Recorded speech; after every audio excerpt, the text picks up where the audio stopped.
todos, graça e paz. Quero de pronto desejar a todos um ano cheio da presença de Deus. Se a presença do Senhor estiver com a gente, não importa o que vai acontecer. Quando Moisés levava o povo pelo deserto, diante de tantas dificuldades, de tantas adversidades, tirando o povo do Egito, levando até a terra prometida, ele disse para o Senhor, se a sua presença não for conosco, não nos faça subir daqui. Se a presença do Senhor estiver em nossas vidas, nós vamos transportar qualquer que seja a barreira, qualquer que seja a adversidade, qualquer que seja a circunstância. Amém? Nós estamos voltando depois de um período de recesso. Tem muita gente que está viajando, tem a turma que tira férias em janeiro. Mas Deus é bom. E Ele tem nos proporcionado condição de viajar, passear, descansar, celebrar em família e cultuar também na família, no corpo de Cristo. E eu queria, se o Senhor me der graça nessa noite, nesse primeiro culto que nós nos reunimos este ano, falar algo que está no meu coração. É tanta coisa que veio no meu coração. E é uma coisa que eu sempre converso com aquele Val. Se tudo que tiver na minha cabeça eu for falar, a gente vai ler os 40 textos, vai para lá, vai para lá, vai para lá. E eu pedi uma direção para Deus para a gente sintetizar. E a mensagem pode ser curta, mas ela precisa ser precisa. E tem que ser aquilo que o Espírito Santo quer falar para a gente hoje. Né? Sempre que a gente começa um ano novo, termina um ano, começa o outro, nesse período, a gente faz um balanço, né? E a gente tem muitos projetos, a gente tem muitos sonhos, e às vezes a gente faz aqueles votos, às vezes é voto com a gente mesmo, né? Nesse novo ano eu vou pegar firme na academia, eu já falei isso não sei quantas vezes, vou fechar a boca, comer menos pãozinho, menos macarronada, então a gente... vou fazer regime, enfim, a gente tem esses desafios que são assim triviais, mas às vezes a gente tem desafios maiores e mais importantes, né? A gente fala, esse ano eu vou trocar de emprego, esse ano eu vou virar patrão, enfim, esse ano eu vou casar, esse ano eu vou ter filhos. Às vezes os projetos são projetos grandes, audaciosos. E a Bíblia diz que é saudável a gente submeter todos os nossos projetos, os nossos sonhos ao Senhor. Que diz que no coração do homem brotam muitos sonhos, muitos projetos, mas a última palavra é do Senhor. E às vezes a gente até submete ao Senhor esses planos, e às vezes, por a gente não estar em tanta sintonia com Deus, por a intimidade não estar tão grande nesse relacionamento entre a gente e o Senhor, às vezes a gente santifica aquilo que Deus não santificou. Então às vezes a gente tem um projeto, e esse projeto é um projeto que a gente julga bom, que a gente julga de sucesso, que a gente julga agradável, mas é um projeto que te coloca fora do caminho, fora do propósito de Deus para a tua vida. E às vezes você sonha com esse projeto, e você ora em cima desse projeto, e jejua em cima de um projeto, que às vezes não é um projeto de Deus. Então a gente santifica, dá um ar de sacro para uma coisa que é só um desejo do coração. Por isso que é bom a gente se submeter ao Senhor. E seja lá qual for a resposta do Senhor, Ele é o Senhor da nossa vida. O Perivão acabou de falar isso aqui. Seja sim, seja não. Amém. Deus, Ele é o nosso Deus. Ele é o nosso Senhor. E quando a gente está aberto para esse conduzir de Deus na nossa vida, a Bíblia diz que nós vamos ser sempre bem-aventurados, que significa mais que feliz. Amém? A gente está começando um ano que, aos olhos humanos, extremamente desafiador. Se você olhar para o nosso país em específico, a nossa conjuntura social, econômica, política, parece que o horizonte não é dos melhores, não é? Alguém esses dias me mandou um monte de coisa assim, e se eu não tenho uma certa confiança em Deus, eu digo para você que a gente desaba. O cara foi fazendo um relatório no começo do ano, bolsa caindo, dólar subindo, Amazon demitindo, 99 Uber indo embora, 99 Food indo embora, demissões, inflação, linguagem de gênero, aborto.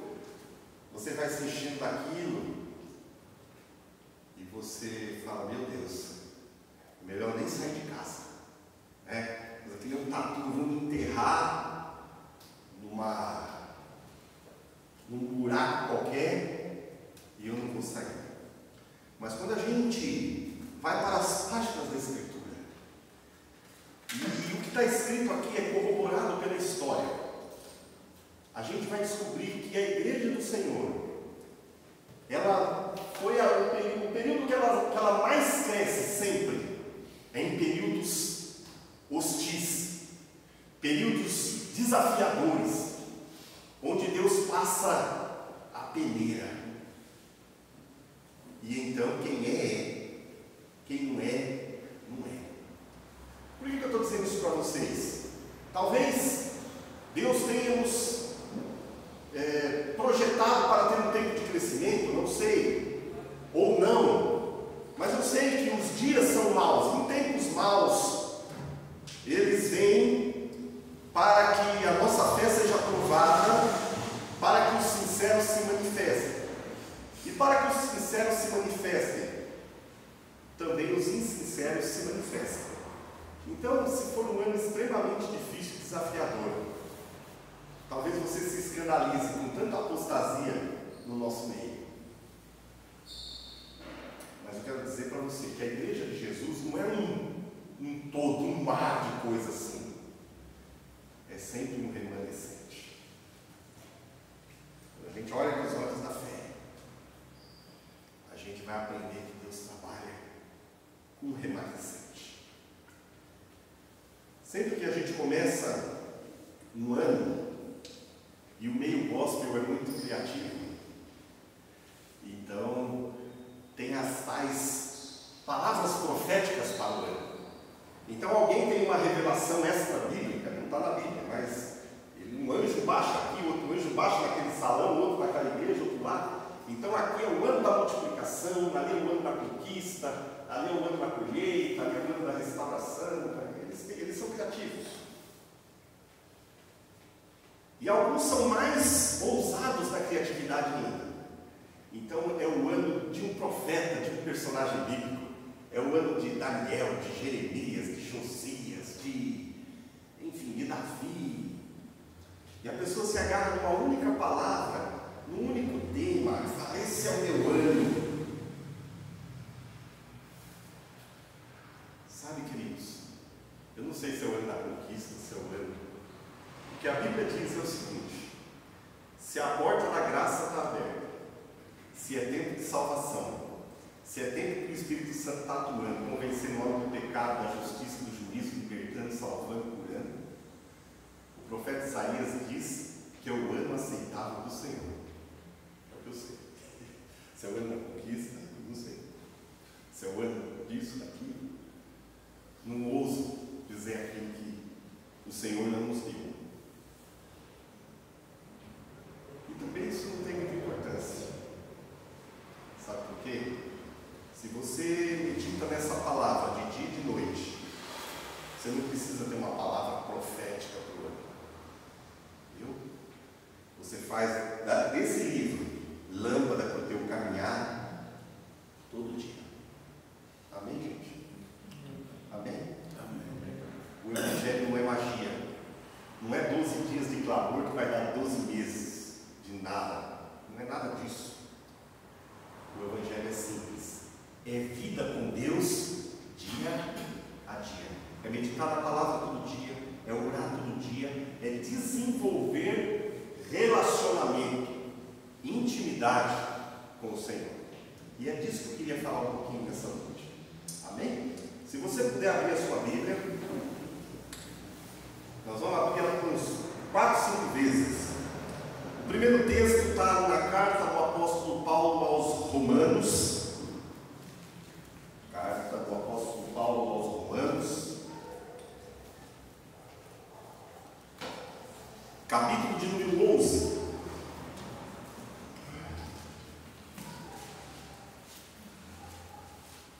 Romanos, capítulo 11, versículo de número 16. E eu queria trazer alguns princípios nesta noite para a gente viver um ano na presença do Senhor, desfrutar da relação, da intimidade do Senhor. Romanos capítulo 11, versículo de número 16. Vocês acharam? Amém. Diz assim: e se as primícias são santas, a massa também o é. Se a raiz é santa, os ramos também santos são. Amém? Então, o primeiro princípio que eu queria que você guardasse é esse: se a primícia, se o que vem primeiro é santo, o que vem depois também é santo. Se a raiz é santa, tudo que deriva dela, os ramos, também é. Amém? Esse é o primeiro princípio. Eu não vou entrar aqui na questão de Israel e a igreja do Novo Testamento, os gentios. Eu quero só o princípio desse texto. Amém? O segundo texto está lá no Velho Testamento, é no segundo livro dos Reis. Segundo livro dos Reis,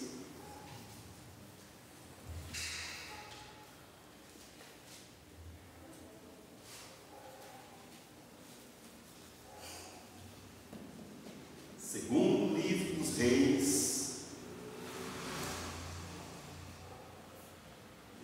capítulo 19,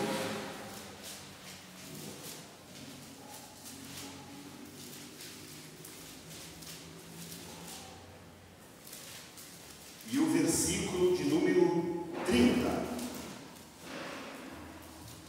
Segundo de Reis,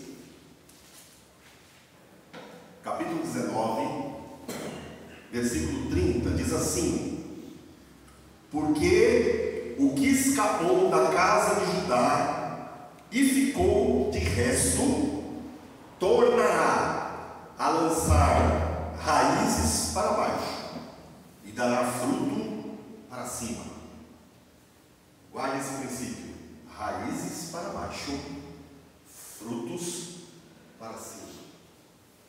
Amém? Até aqui. Também não vou entrar no contexto histórico aqui, o cerco de Senaqueribe ao povo de Deus, o rei da Síria. Não é esse, eu quero o princípio. E nós extraímos aqui nesses dois versículos dois princípios. Que um deles é: o que vem primeiro representa e determina o resto. E eu quero usar como figura para nós nessa noite a árvore. Uma árvore. Por que uma árvore? Porque a Bíblia compara o cristão em mais de uma oportunidade a uma árvore. Não é? Somos como árvores que dão frutos. Somos chamados para dar fruto. E esses dois textos que a gente leu falam especificamente, eu quero me deter não na árvore toda, mas eu quero me deter nas raízes. O primeiro texto diz que se uma raiz é santa, a árvore também é. Na verdade, esse texto está dizendo o seguinte: que a árvore é o que a raiz é.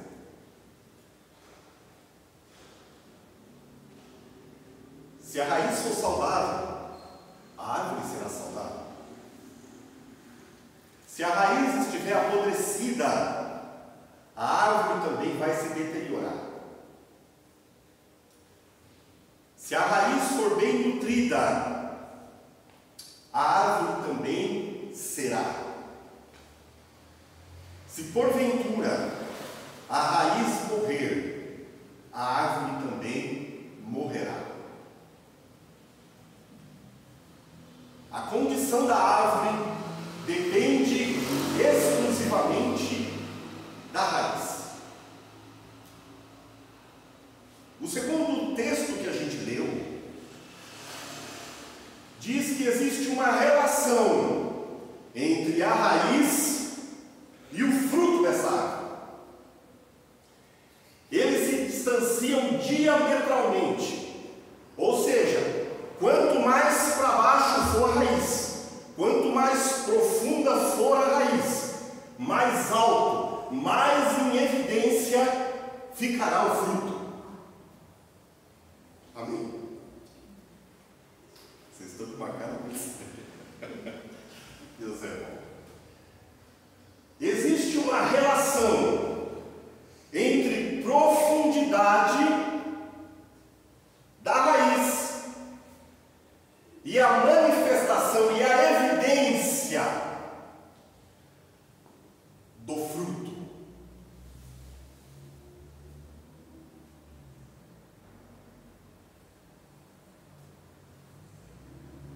Às vezes, queridos,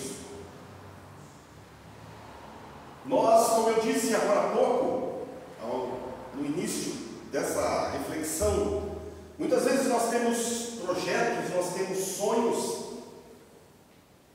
e esses projetos, esses sonhos, eles são baseados em um referencial, em alguém que a gente viu, em algo que a gente viu e desejou, e a gente pensou, eu quero isso para mim. Às vezes, você vê uma pessoa bem-sucedida, um bom carro, boa casa, boas roupas, bom emprego, como foi dito aqui no começo, é bem remunerado para poucas horas de trabalho. E você fala, é isso que eu quero. É como se você estivesse vendo a árvore, vendo o fruto, e você fala, o fruto realmente é belo, é desejável. O que muitas vezes a gente não considera é a relação entre evidência e profundidade, entre sobressair-se e plantar-se, enraizar-se, arraigar-se, alicerçar-se, firmar-se.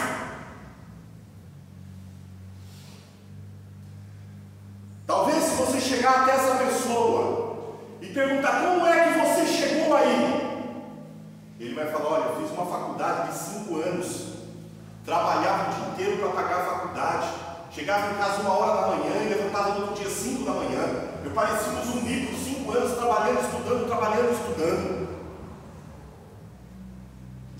Como você comprou esse carro? Olha, eu trabalho, eu levanto às 6 da manhã e paro meia-noite. Não é verdade? A gente quer o que ele tem, mas a gente não quer se submeter ao processo que aquela pessoa se submeteu. Às vezes você vê uma pessoa cheia do Espírito Santo, uma pessoa cheia de sabedoria, um pregador, conhece a palavra de frente para trás, de trás para frente, e você fala, poxa, eu queria isso.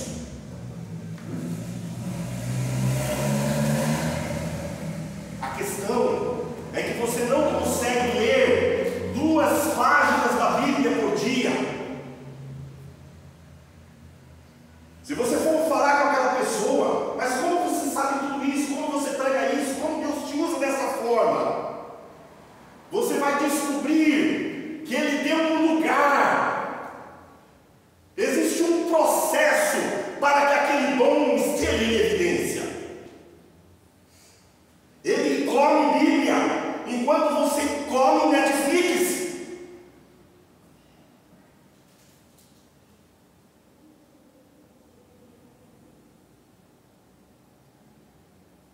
Você olha aquele pastor e fala: nossa, mas que igreja maravilhosa! É como se ele tivesse entrado num palco e caiu uma igreja em cima dele. Procure saber a história.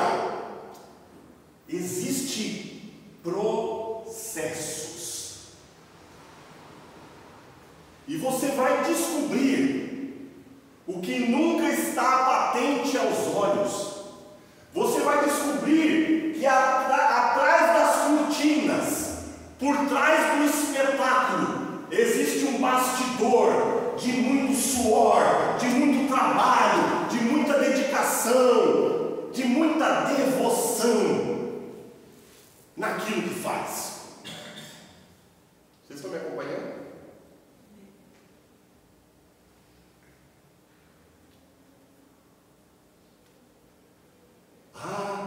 Eu gostaria de ser cheio do Espírito Santo como a irmãzinha fulana de tal.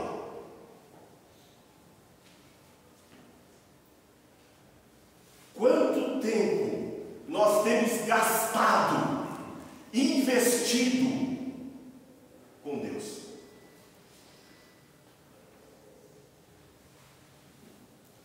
Nós somos a geração das coisas rápidas, express, iFood. A gente não quer passar por processos. A gente tem muita pressa.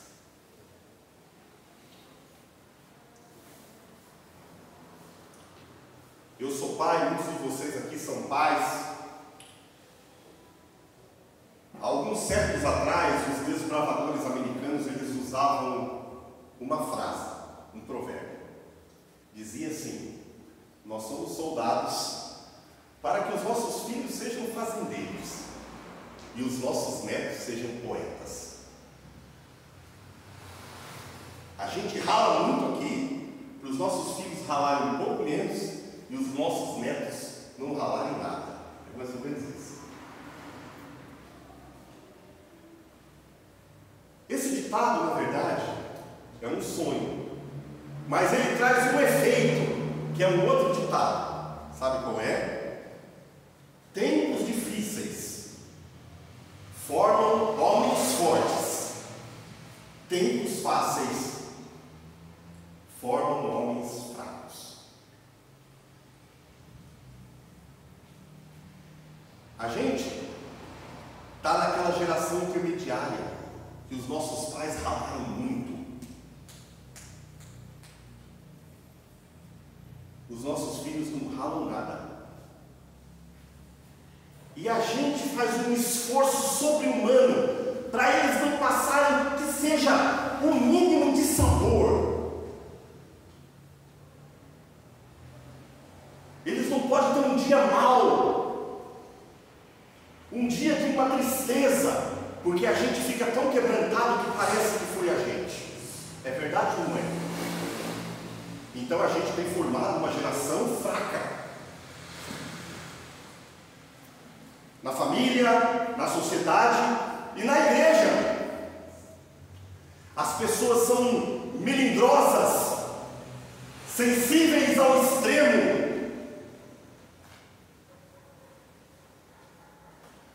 Porque essa geração que quer tudo rápida também é a geração da superficialidade.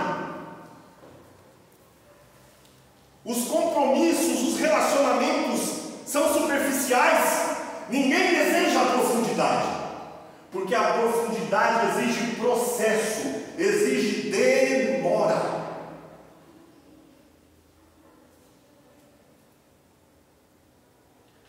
Os casamentos são descartáveis, porque as relações são superficiais. As pessoas se encontram pela rua, se pegam, se amassam, e um pergunta o nome do outro, o sobrenome, 2 semanas antes de casar. Não dá certo. As pessoas não seguem mais uma carreira numa empresa e subindo de posto. Ninguém espera. Você entra numa empresa, com 15 dias você está lá, você já está mandando currículo, procurando emprego em outra que pague mais.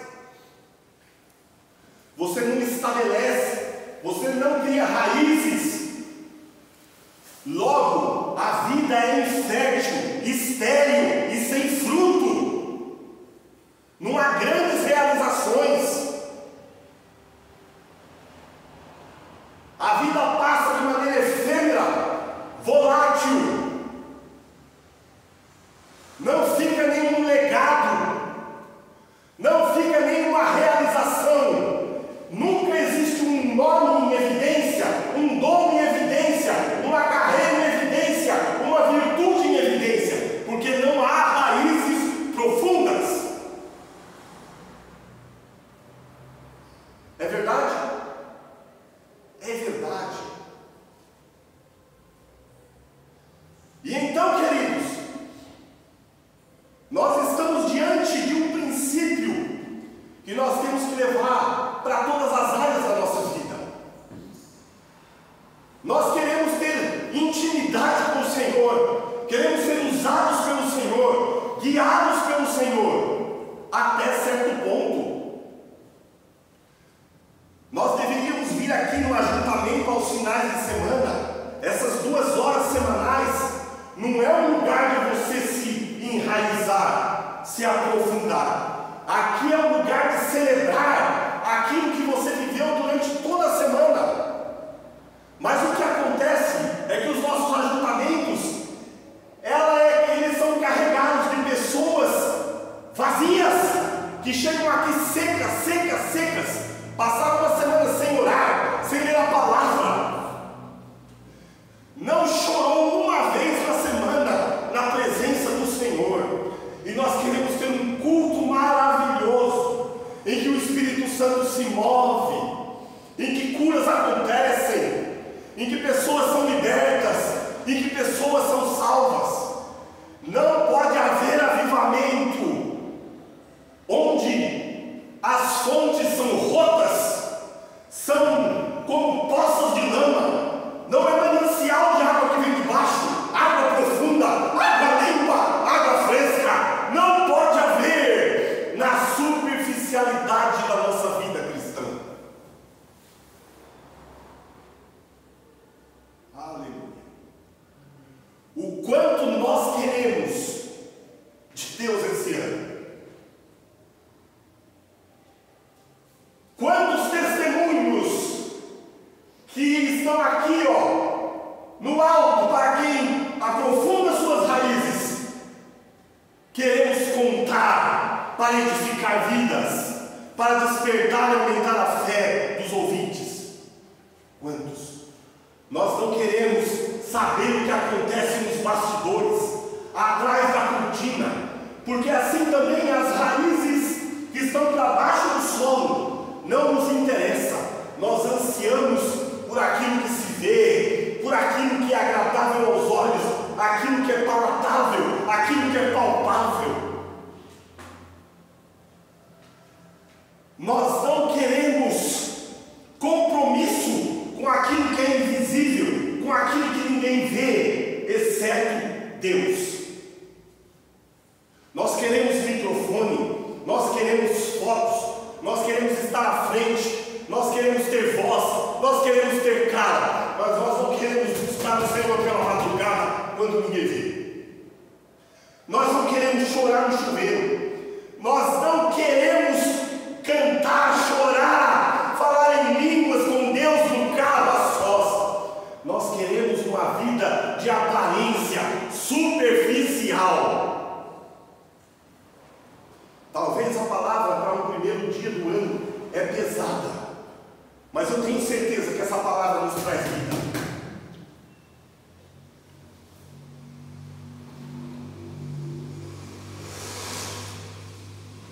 Nós não queremos um tempo no secreto com Deus. Nós não queremos ter relação no oculto com Deus.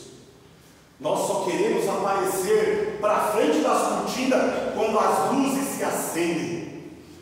Deus está nos convidando a trabalhar conosco dos bastidores, a aprofundarmos, a lançarmos as nossas raízes, porque como forem as raízes, assim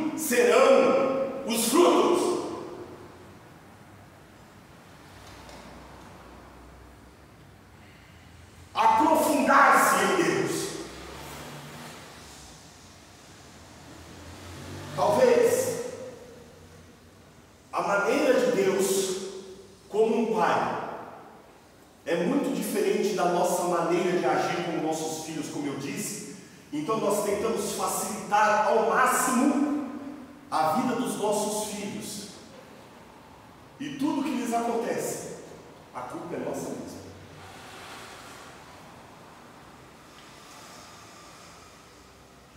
A didática de Deus é diferente. A Bíblia diz que assim como a águia faz com os seus filhotes, Deus faz com a gente. Você sabe como que a águia faz com o filhote? O filhote está dormindo em berço esplêndido naquele ninho, ela vem e começa a chacoalhar o ninho. O filhote se incomoda um pouco, não quer sair. Ela começa a tirar tudo do ninho, tirar tudo que é galho, vai pelando o ninho. Daqui a pouco não tem mais conforto ali. E quando o filhote já não tem mais como ficar ali dormindo em berço esplêndido, ela pega o filhote e já de cima das pedras, em lugares altos, a 2, 3 quilômetros de altura, ela joga o seu filhote ladeira abaixo, para ele aprender a voar. É um precipício. E ela sai num voo cego, acompanhando o filhote em queda livre. E se o filhote na primeira queda não aprender a voar, um pouquinho antes de chegar no chão, ela pega ele, traz de novo e joga com ele. E joga de novo. Até que ele aprenda a voar. A Bíblia diz isso, que assim como a águia faz com seus filhotes, Deus faz com seus filhos. Até que aprendamos a voar. A didática de Deus é o seguinte: você vai ser semeado numa terra árida, com pouca água, para que as raízes não se sintam confortáveis em buscar só as águas da chuva, as águas superficiais. Deus vai te plantar num lugar seco, num lugar de escassez, porque é num lugar de escassez que as árvores começam a se enraizar e começam a descer com as suas raízes até achar água no profundo. Se você quer viver intimamente com Deus, Deus te colocará em lugar árido, em lugar de escassez, em lugar de falta, em lugar que tem mínimo, para que você cresça. Talvez você está me ouvindo, está falando assim: nossa, Senhor, faz tanto tempo que eu estou, que a minha raiz está descendo, eu estou procurando água.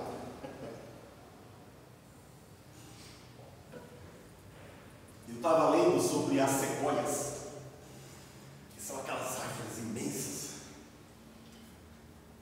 E eu estava vendo lá uma sequoia que tem de profundidade na raiz 380 metros.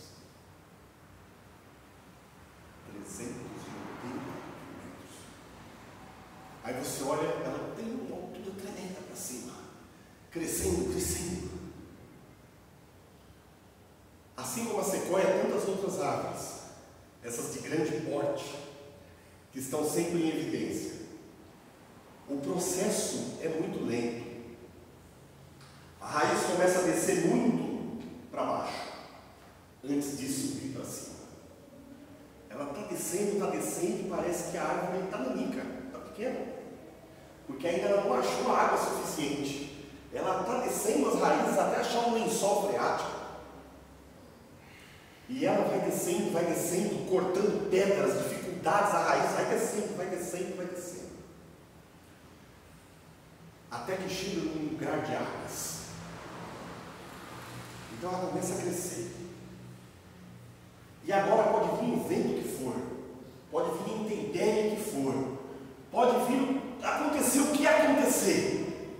Ela está ali, impassível, inabalável. Porque as suas raízes são profundas.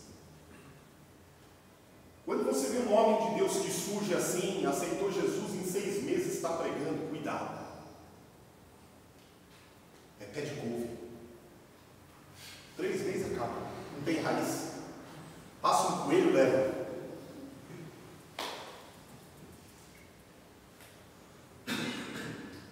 Você precisa ver o processo.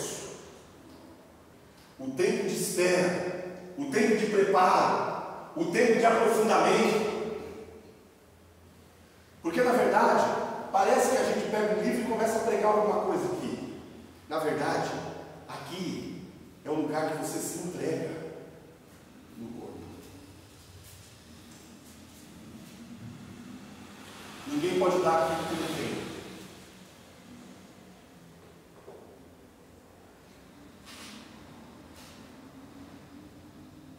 Sabe, queridos, nós queremos ter muitas bênçãos para contar. Nós queremos ter muitos testemunhos. Nós queremos angariar coisas e manifestar dons e virtudes, mas a gente rejeita o processo, porque a gente gosta do conforto, da superficialidade em tudo.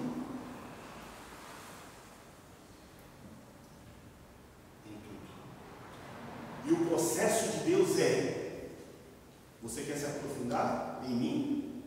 Então o processo é esse. Muitas serão as aflições dos justos, mas o Senhor o livra de todas.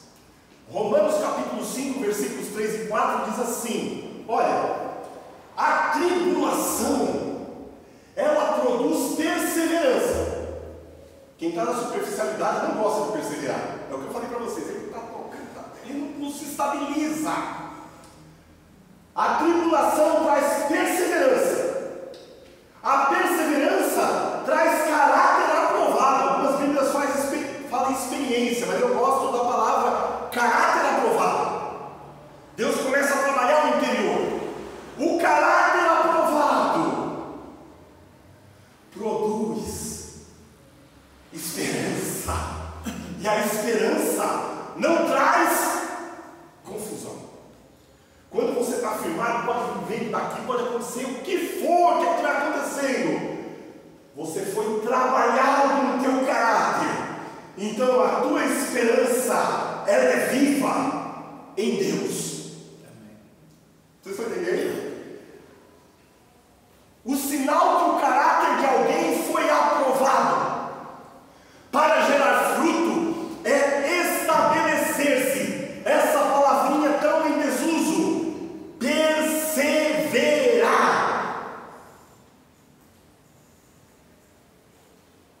Tem gente que não para em nada em lugar nenhum, não para em igreja nenhum, não para em emprego nenhum, não para em curso de faculdade nenhum, não para em nada.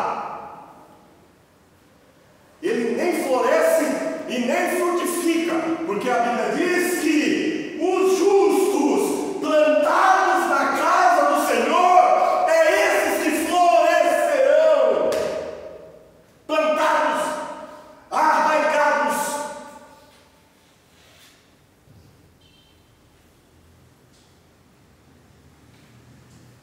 Eu não gosto da expressão pagar um preço, porque a graça nos dá tudo e nos possibilita de tudo. E aqui eu não me refiro a pagar preço para a salvação, mas você precisa pagar preço de devoção, de amor, de compromisso com o teu dom, com o teu ministério, com o teu sonho e, acima de tudo, com o Deus que te chamou, te escolheu, te salvou e tem um projeto lindo para a tua vida. João 15,16, Jesus diz isso. Ele fala: não foram vocês que escolheram a mim,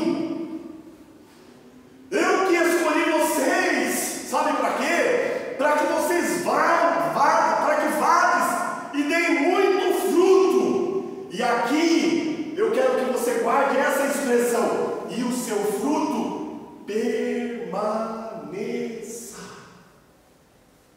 Tem gente que frutifica, mas nada que ele faz permanece. Nada que ele faz deixa legado. É por um momento, é um relance, é um flash.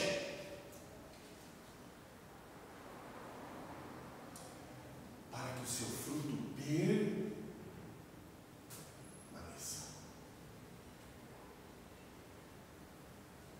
Sabe, queridos, para que o fruto permaneça, é necessário estar plantado, arraigado, aprofundado em Deus. Você nunca vai achar Deus em superfície alguma. Você não vai achar Deus na superficialidade da exposição da palavra. Você precisa se aprofundar para descobrir os segredos de Deus, para crescer. Você não vai ser cheio de Deus na superficialidade da oração de 10 segundos agradecendo pelo alimento que está na mesa. Isso é quando você ora. Você não vai crescer em Deus se você não dedicar tempo para Deus. Você não vai colher em Deus aquilo que você não semeou na profundidade de Deus. Está claro isso? Você não vai ser próspero financeiramente. Deus não vai dar, não vai multiplicar a tua sementeira se você dá aquela notinha de R$2 convertidas na igreja. A não ser que seja a oferta da viúva. Davi, quando foi oferecendo um sacrifício a Deus, alguém quis pagar. Não, ele não precisa, deixa que a gente pague o sacrifício. Ele falou, não. Eu não oferecerei ao meu Deus sacrifício que não me custe nada. Qual é o culto? Qual é a expressão, a manifestação de compromisso e amor que nós temos com Deus, com o reino de Deus? Na nossa vida pregressa, no nosso dia a dia, nas nossas contas, nos nossos compromissos, nas nossas relações. Gente, aprofundar-se em Deus não é 2 horas de culto. Aprofundar-se em Deus é levantar cedo e saber que está sendo guiado por Deus, é ouvir a voz de Deus, é falar com Deus, é perceber Deus nos mínimos detalhes do nosso cotidiano.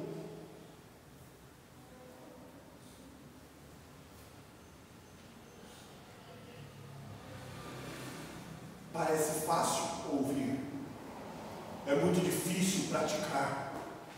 As raízes para se aprofundar vão encontrar muitos obstáculos até encontrar água. Muitas pedras, vai vir o cansaço, vai vir tantas outras ofertas para roubar o teu tempo, a tua atenção. Às vezes esses obstáculos aos nossos olhos parecem uma coisa muito boa. É trabalho em excesso, dinheiro em excesso, compromissos em excesso. É uma vida cheia de atividades, mas vazia, porque falta intimidade com Deus.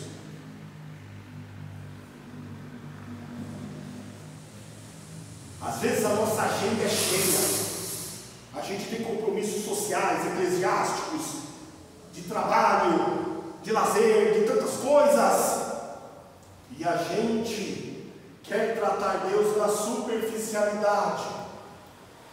A gente quer dar para Deus a moeda que sobra, o tempo que sobra, e aquela oração da meia-noite, quando eu vou dormir, aos bagaços.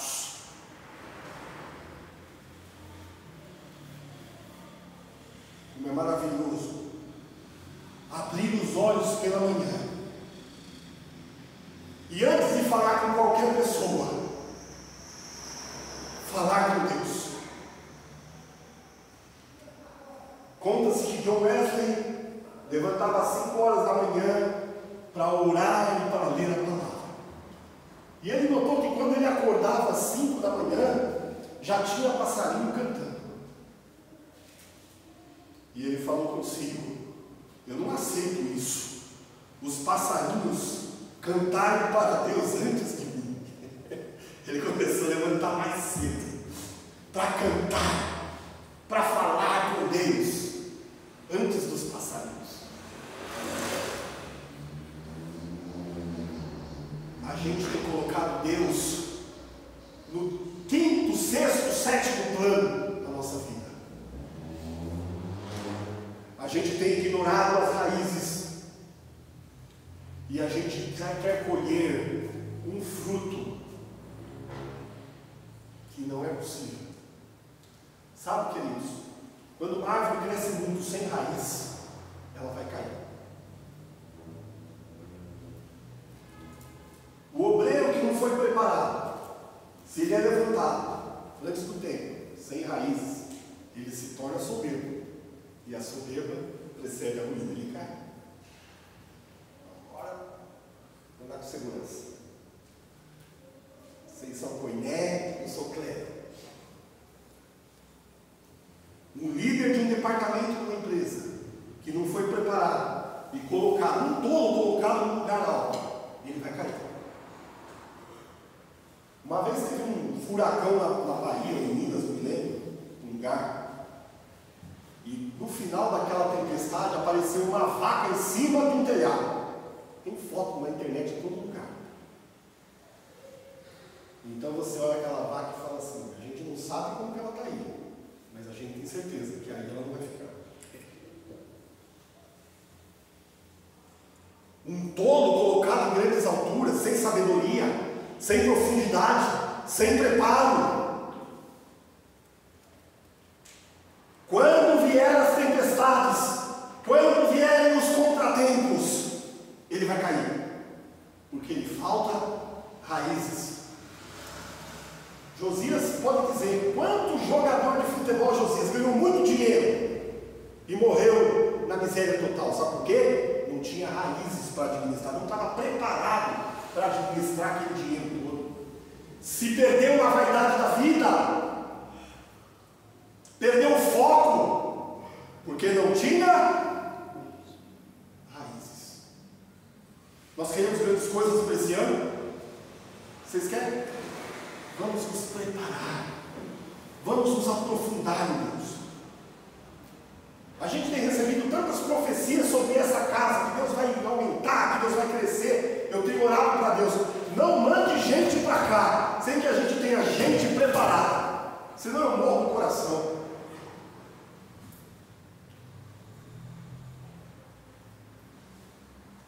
Vamos nos preparar.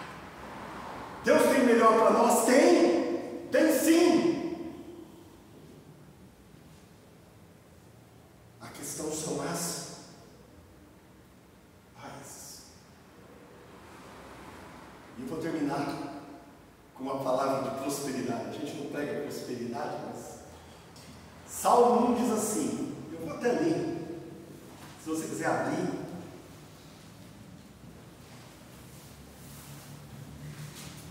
Salmos 1. É fácil, né?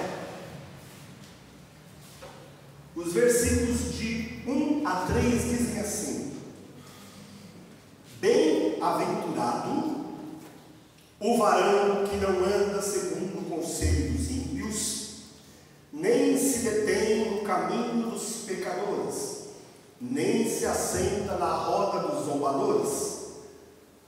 Olha as raízes profundas. Antes tem o seu prazer na lei do Senhor, e recebe uma palavra profética por ano. É isso que está escrito aí? Antes medita nessa lei do Senhor de dia e de noite. A mente dele é tomada pela palavra, é tomada pela lei do Senhor. O coração dele ferve com palavras boas, palavras de vida, palavras inefáveis. Verso 3: pois será como a árvore plantada junto a ribeiros de águas. Ou seja, a árvore ele está plantado, ele está estabelecido. Existe uma posição geográfica, mas existe uma posição do Espírito. Ele está plantado junto a ribeiros de água. Então, na estação certa ele dá fruto. As folhas não caem. E então, tudo que ele fizer, tudo é tudo, tudo que ele fizer, prosperará. Raízes. Você quer ser próspero esse ano? Você quer? Seja profundo em Deus. Esteja plantado em Deus. Suporte o processo.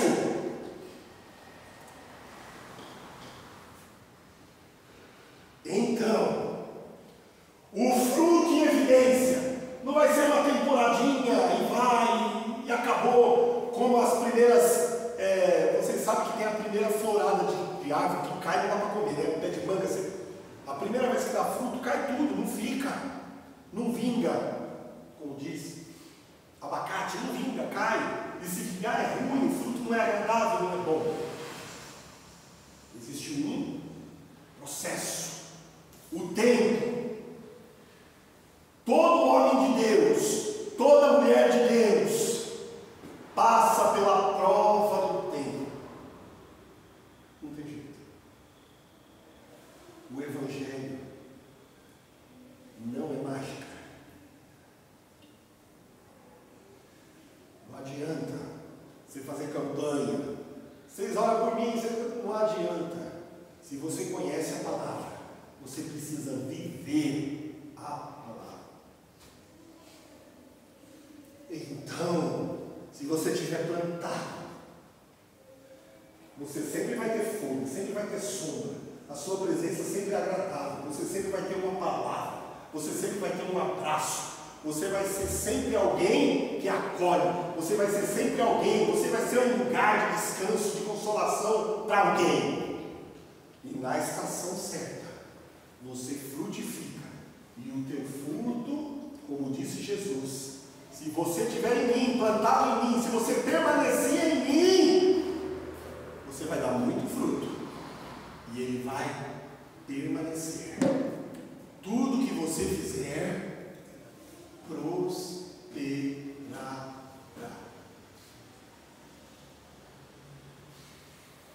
Oxalá nessa noite, o Espírito Santo, que falou primeiramente ao meu coração, tenha falado ao teu coração de uma maneira particular, especial, pessoal, com você. Tenha ministrado a você áreas da tua vida que você precisa sair do conforto, da superficialidade. Talvez você precise sair da superficialidade no teu casamento. Tem gente que o casamento, depois de uns anos, parece madrinha, comadre, padrinho. Boa noite, bom dia. Não há troca. Não há aprofundamento no relacionamento.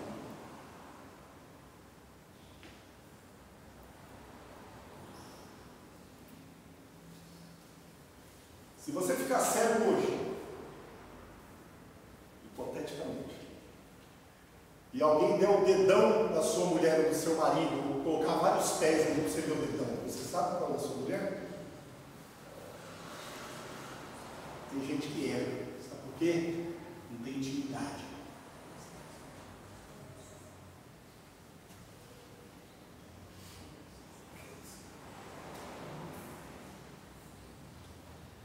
Eu dei um exemplo esdrúxulo, mas tem gente que tem tamanha falta de intimidade com Deus, que confunde voz de lobo com voz de pastor, voz do inimigo com voz de Deus, heresia como profecia.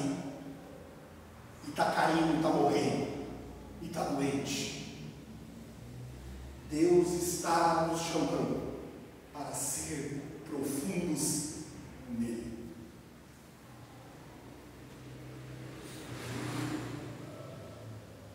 Davi,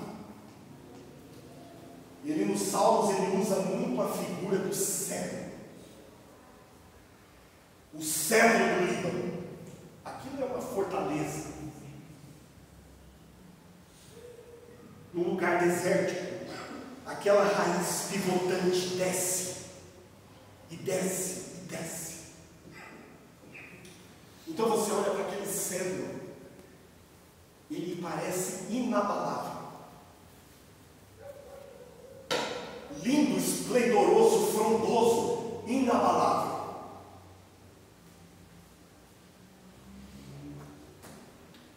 A Bíblia diz que você pode ser assim. Diz que os que confiam no Senhor também são inabaláveis, são como os montes de Sião. Não se abalam.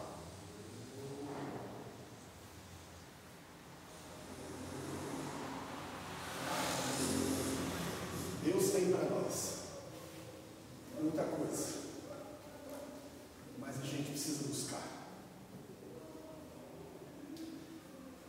Eu vou terminar com uma frase, um pensamento.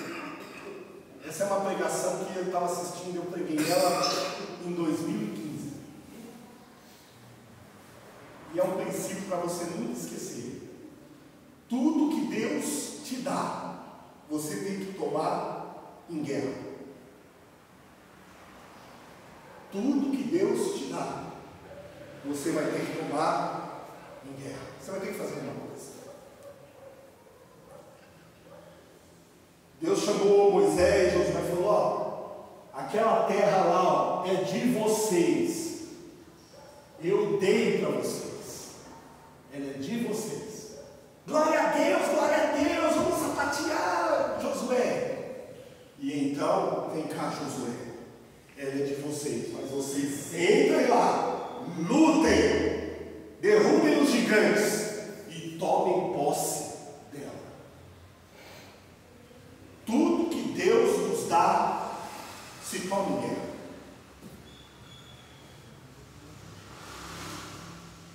Amém, gente? Amém. Aprofunde-se. Deus quer dar. Busque em Deus. E então não importa o que vai acontecer na política, na economia, não importa. Se você estiver em Deus, você pode estar no meio da fornalha, se Ele estiver com você é o melhor lugar. Você pode estar no meio do Jordão, se Ele estiver com você é o melhor lugar. Você pode estar na cova dos leões, se Ele estiver com você é o melhor lugar. Não há lugar melhor do que estar na presença de Deus, do que estar firmado nele, do que permanecer nele, do que estar arraigado nele, do que edificar sobre essa rocha, sobre a pedra angular. Não há lugar melhor para nós construirmos a nossa casa, a não ser a rocha eterna e inabalável.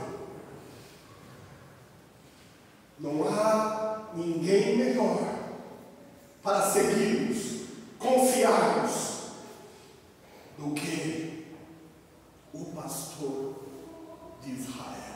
Aleluia. O nosso sumo pastor. Que Deus nos abençoe. É um convite do Senhor hoje. Seja profundo. Sabe, gente, vamos procurar ser profundo nos nossos relacionamentos, não só com Deus. A gente gosta de amigo que fala o que a gente quer ouvir. Oh, tá bonito, oh. Mas a gente não gosta de alguém que nos confronte. E tem um ditado que diz, eu já ouvi dos ditados, né? Amigo não é o que diz o que a gente quer ouvir, é o que fala a verdade. A Bíblia diz que fiéis são as feridas causadas por um amigo. É melhor você levar um tapa honesto do que um beijo de juízo. Pense nisso. Aprofunde-se em Deus. aprofunde nas suas relações, no trabalho, em casa, na igreja. E então, tudo que fizer prosperará. Deus abençoe. Que Deus nos guarde. Que essa palavra possa entrar no nosso coração e fazer morada. Amém, gente?